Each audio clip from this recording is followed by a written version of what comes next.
Yes. Yes. Indeed.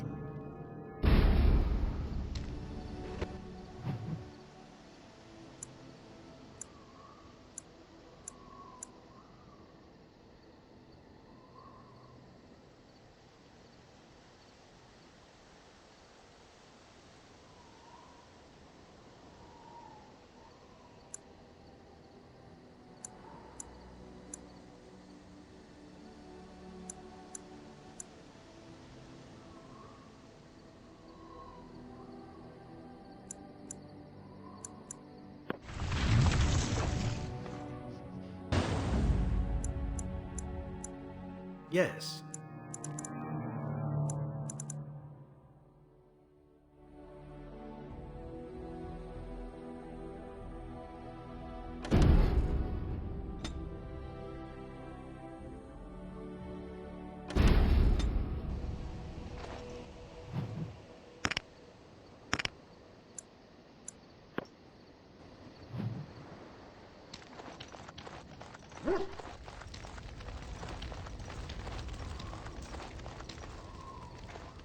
What's on your mind?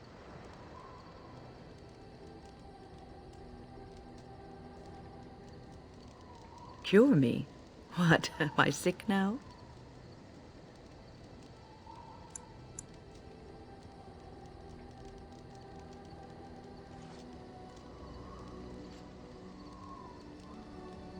Even you know that you cannot cure the dead.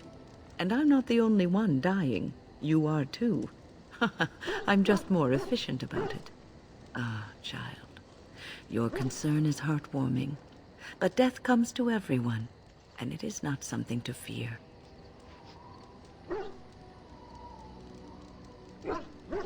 People fear not death, but having life taken from them. Many waste the life given to them, occupying themselves with things that do not matter. When the end comes, they say they did not have time enough to spend with loved ones, to fulfill dreams, to go on adventures they only talked about. But why should you fear death if you are happy with the life you have led? If you can look back on everything and say, yes, I am content, it is enough. Ah, human nature. You are right. Some people will never be content and will always want more. I think I've led a good life, a full life, and I, for one, am not afraid of death, whatever it may bring. They say that when you die, your spirit travels through the fade and returns to the Maker. And after that, we'll see, won't we? What's on your mind? I try not to dwell too much on the mistakes of my past, of which there are many. I would go quite mad if I did that. But I do have one regret. The greatest misstep of my life, made even more grave because it had dire consequences for someone else. Years ago, I was assigned as mentor to a lad, Anarin. He was my first apprentice. Anarin was an elf, raised in one of the elven alienages, and he was very mistrustful of humans, especially humans in authority. What Anarin needed was time. Time to get used to his new home, time to emerge from his shell, so we could build a rapport. I gave him no such time. I was young and arrogant. He is a mage, I thought. He needs to grow up and act like one. I expected too much from him too quickly. I gave no consideration to his origin or his feelings, and he retreated further from me. All I could think of was how stubborn he was, how he was throwing away all his talent and his potential just to be difficult. Oh, age and wisdom have mellowed me. I was quite different back then. Much more unforgiving. You cannot plant crops in the cold, wintry ground. You cannot teach a student who is closed off and unresponsive. Patience is what is needed, and I learned that too late to help him. Anarin ran away from the circle one night. I had berated him over some trivial, ridiculous matter that I no longer remember. I drove him away because of something utterly unimportant. He was a child, 14 at the time of his leaving. They had his phylactery, and they hunted him down. The phylactery is a vial of blood taken from a mage. But blood is connected to life, and your blood can be used to track you down. They called him Maleficar, a mage who practices forbidden magic, deserving of death. He was a child, misunderstood and lost. I begged the Templars to tell me if he suffered, if they gave him a quick death. I got no answers from them. I was his mentor, and they wouldn't even tell me what became of him. I should have known better. I had the best mentors. They were kind, compassionate. Why didn't I learn from them? I failed in Aaron. All I had to do was listen to him. He would try to talk to me, and I would tell him to concentrate on his spells. He talked about the alienage sometimes, and the Dalish. He always talked about looking for the Dalish elves. The Templars are well-trained and thorough. That he still lives, it would be a vain hope. The apprentices that came after Anarin benefited greatly from the lessons I learned from him. In a sense, he was my teacher, and I his student.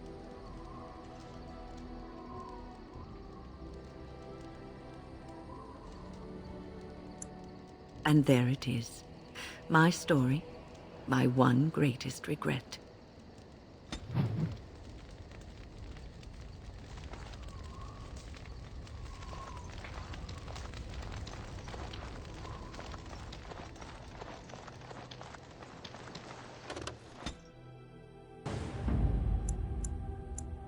Yes. Yes.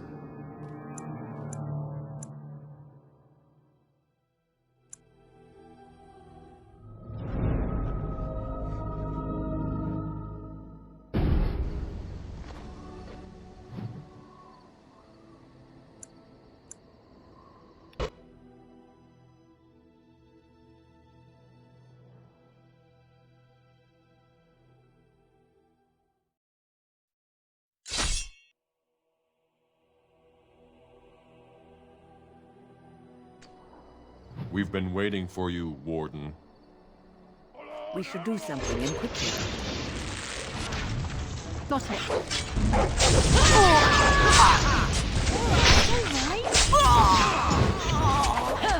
I'll get it.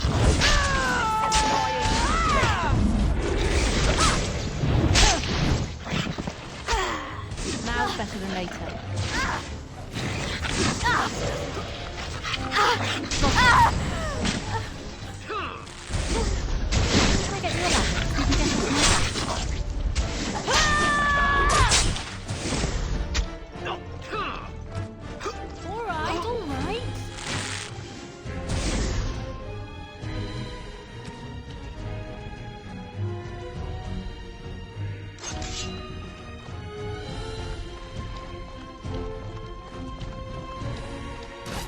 I'll get on it. You'll get no mercy from me!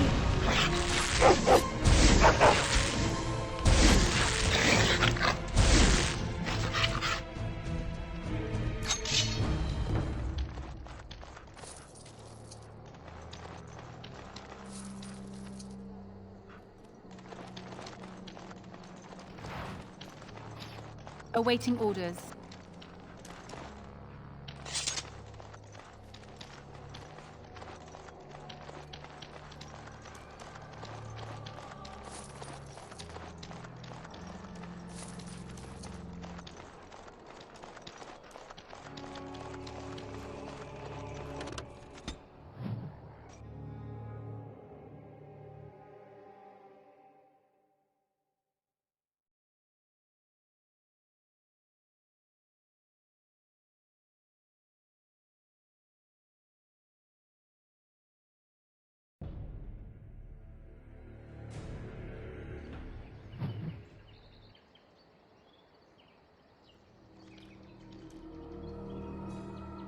Stop right there, outsider.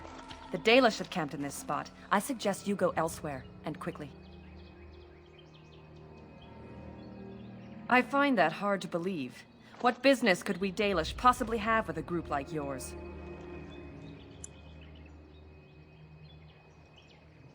Seeing as you are obviously no simple trespasser, I will leave it to the Keeper to decide the importance of your business. In the camp, I suggest you keep your hands to yourself, and remember that our arrows are still trained on you. Follow me.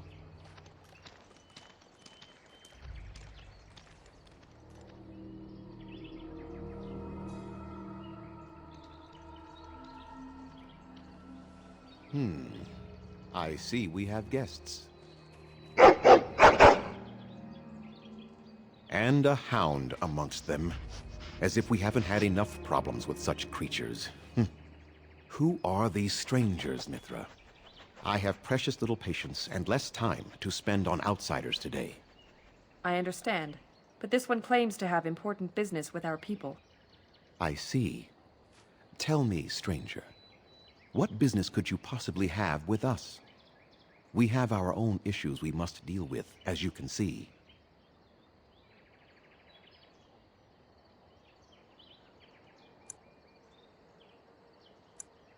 You might have simply said so to begin with. Masirinus, Mithra. You may return to your post. Manuvinen, Keeper. Now, allow me to introduce myself.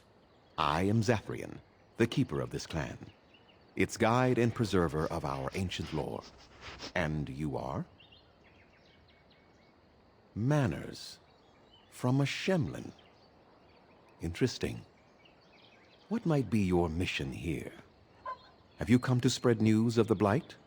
I had already sensed the corruption spreading in the south. The existence of the Blight is not news to me. I would have taken the clan north by now, had we the ability to move. Sadly, as you can see, we do not. I imagine you are here regarding the treaty we signed centuries ago. Unfortunately, we may not be able to live up to the promise we made. This will require some explanation. Please, follow me.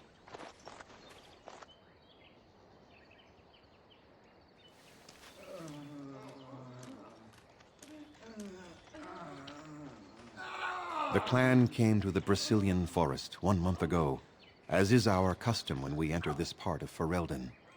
We are always wary of the dangers in the forest, but we did not expect the werewolves would be lying in wait for us. They ambushed us, and though we drove the beasts back, much damage was done. Many of our warriors lie dying as we speak. Even with all our magic and healing skill, we will eventually be forced to slay our brethren to prevent them from becoming beasts. The Blight's evil must be stopped, but we are in no position to uphold our obligations. I am truly sorry.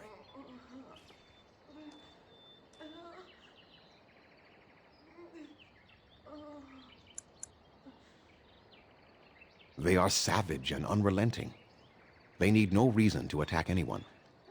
What is curious, however, is the ambush. We expect werewolves to be no more cunning than a rabid wolf. The ambush suggests a level of intelligence we've never seen before.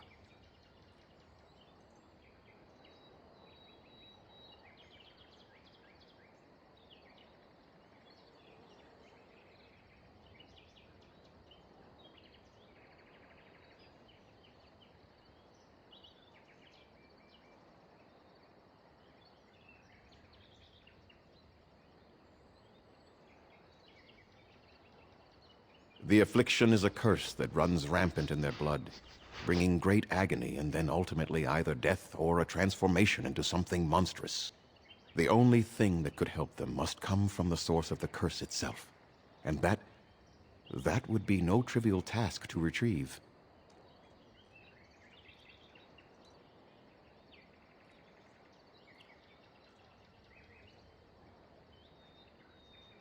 Within the Brazilian forest dwells a great wolf.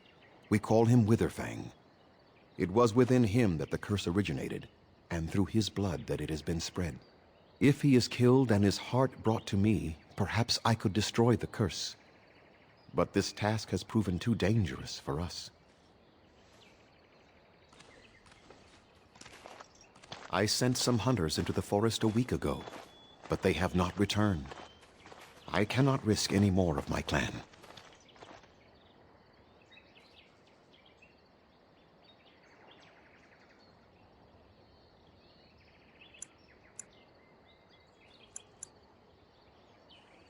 I must warn you that more than werewolves lurk in the Brazilian forest.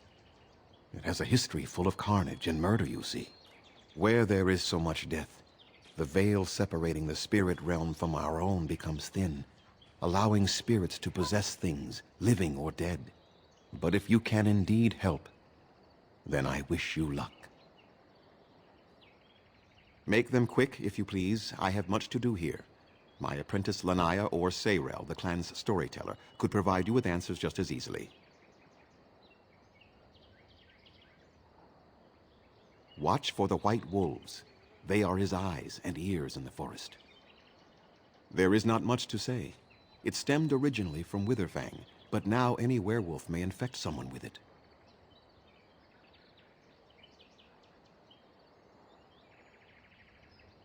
No. The ones from this forest, however, do. It is possible, but not guaranteed. The only way to protect against the curse is not to be bitten. You will know within a matter of days. You will begin to sweat and vomit, and most tellingly, your temper will become wild and uncontrollable. If that happens to you, you should seek out Witherfang even more swiftly. Your mission at that point will be rather personal. That is a long tale I do not have time to tell. Ask Sayrel about it if you wish. Go on, then. I must return to caring for my people. Creator's speed on your way.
What are you doing? You've warped the wood completely. Did you leave it out in the rain? No, Master Ferrothorn. I think I just used too much heat. You're not smelting ore like a Durgenlin. This is living wood. It requires patience and delicate hands, not more heat. My actions bring me sorrow, Master Ferrothorn. And so they should. Truly the art will be lost to us forever at this rate. Throw away your dead wood and start anew, and I shall speak to our guest. Now then, please forgive my distraction, stranger. Is there something that you need? I'm the clan's craftsmaster. It's my responsibility to learn what I can of the ancient elven arts of shaping wood and ore. In truth, we Dalish know little of the art compared to what we once did. And even what we know has taken us many lifetimes to achieve. There is wood that, if treated properly, is as hard as steel but far lighter. It grows only in this forest. Ironbark. The Keeper has forbidden us from entering the forest to collect the wood. This means I cannot make our finest crafts for years to come. I would be hesitant to ask it of you, but if you should come across ironbark, I suppose there would be no harm in gathering some. It is blue and very distinctive. You can only harvest the bark which has fallen off the tree from age. Now, if you find some, bring it to me, and I will craft it for you.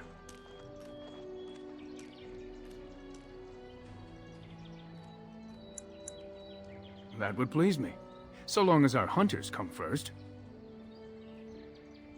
I am no merchant, but let us trade. Perhaps there's something here which will be of value to you.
What do you wish?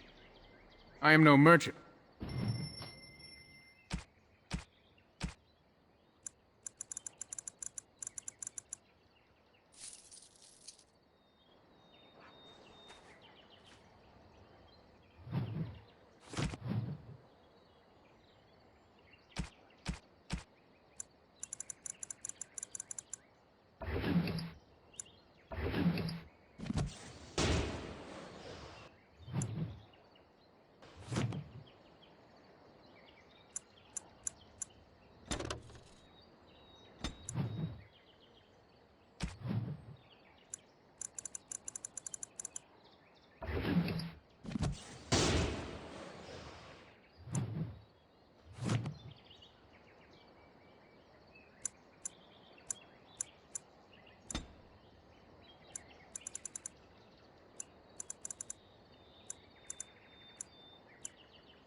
Hello?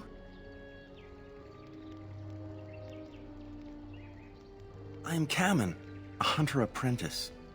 Though I wish I could become a real hunter. I shouldn't be talking about this to an outsider. You wouldn't understand.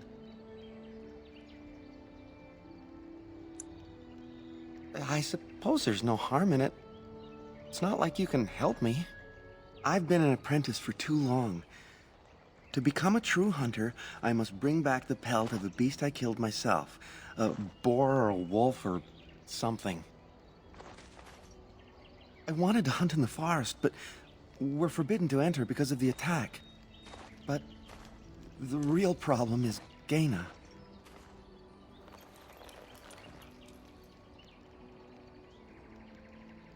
She's my heart's desire. I have asked for her hand, but she cruelly refuses it. She will not bond with an apprentice, she says, and calls me a child. I am no child. If I was a hunter, I could prove it, but I cannot hunt, and Gaina will never bond with me. I feel so helpless. I shouldn't have brought it up. Just leave me to my misery. You think I haven't thought about this? There's nothing I can do.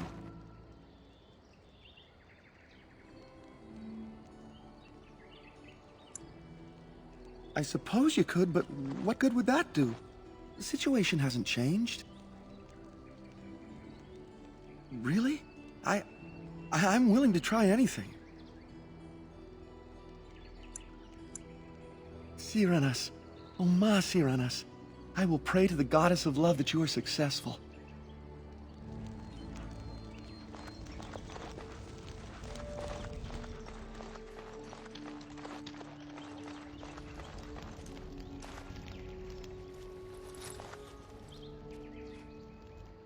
Andaran Atishan, outsider. You spoke to him? What did he say?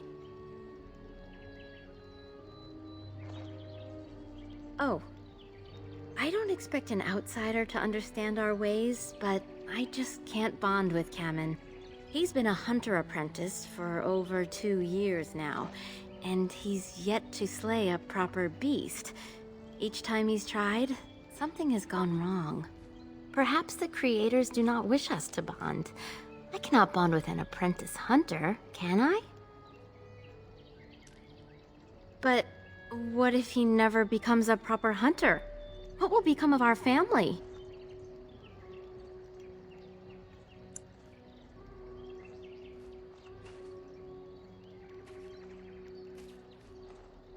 You are right. As a woman, I must ensure that he believes in himself. All I've done is make him miserable. I know I cannot be like you, both woman and Grey Warden, but I can be formidable in my own small way, can't I? Masiranas, thank you. You have helped me put this into perspective. I will go and speak to Kamen.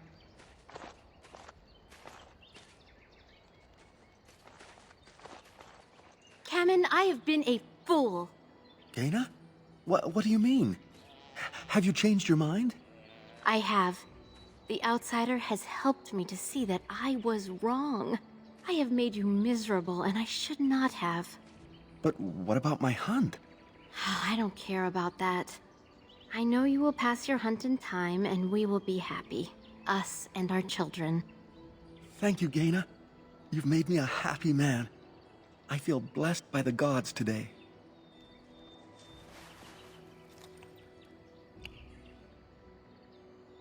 We are both very grateful for the part you've played in bringing us together. How marvelous you are. I am so happy. Here, take this. It's been in my family for a very long time, but I hope it plays some part in your battle against the Darkspawn.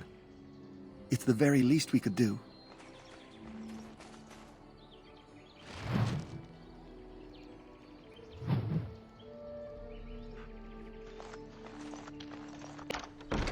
It is done.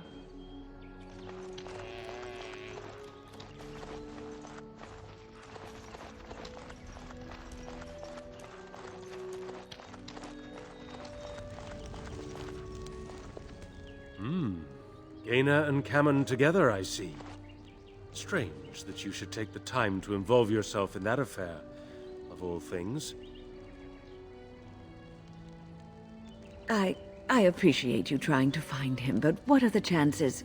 Anaren the healer? You know Anaren? He lives? No, it can't be him. Perhaps it is a common elven name. No, I know of only one Anaren. Ah, it makes sense. Anaren said that he was from the Hume cities. You are old friends, then? If you seek Anaren, you must venture into the forest. He prefers to be amidst the trees and the animals. Thank you all so much. I know a few tales. Our clan has passed this way many times before, even when the Shemlin lived in these parts. You wish, I can tell you what I know. It is not a long story. Our legends say that before the Shemlin came, the Brazilian forest was a place of our ancestors that predated even our oldest homeland. The people of the Imperium came here and gave the forest its name. If they found traces of our ancestors, we cannot say. If they did, those elves were slain or enslaved. We know only that a great many battles were fought here. These trees grow upon the graves of those who fell, Shemlin and elves both. Indeed. Very wise of you. There was so much death that the veil into the Beyond was torn. The Shemlin know the Beyond as the Fade, the place of dreams and spirits. When the veil is torn, spirits pass into our world freely. The legends say that one great spirit possessed the wolf that became Witherfang, who passed its curse of rage onto men and created werewolves. So Zathrian insists. He says that Witherfang does not age as the werewolves do. Witherfang is as much spirit as it is beast, and thus it is immortal. Perhaps it cannot even be slain. At the very least, it is old and powerful, much as Zathrian himself. The forest is said to be haunted. Spirits possess the trees, the wolves, even the bodies of the dead. They yearn for true life, you see. Who can say what value the Imperium placed on this land? And how many elves died here, in slavery? Even the barbarians, who came to overthrow the Imperium, fought and died on this soil. No one knows. When the Shemlin lived in these parts, the curse would spread anew to a few of them with each passing year. They would run off into the forest, never to be seen again. Eventually, all the Shemlin left. One assumes the werewolves survive by passing their curse to their offspring. They have had no new blood. Until now, that is. It is said that one or two have turned already, though the Keeper denies it. As for the rest, they will either die or turn, unless they are killed out of mercy. I would rather die than become a ravening, soulless beast. Wouldn't you? One last warning. The forest is like a thing alive. It changes as it wills, closing paths behind you and opening up new ones. Too many have become lost within, unable to find their way out. Were I you, I would endeavor not to make the forest my enemy.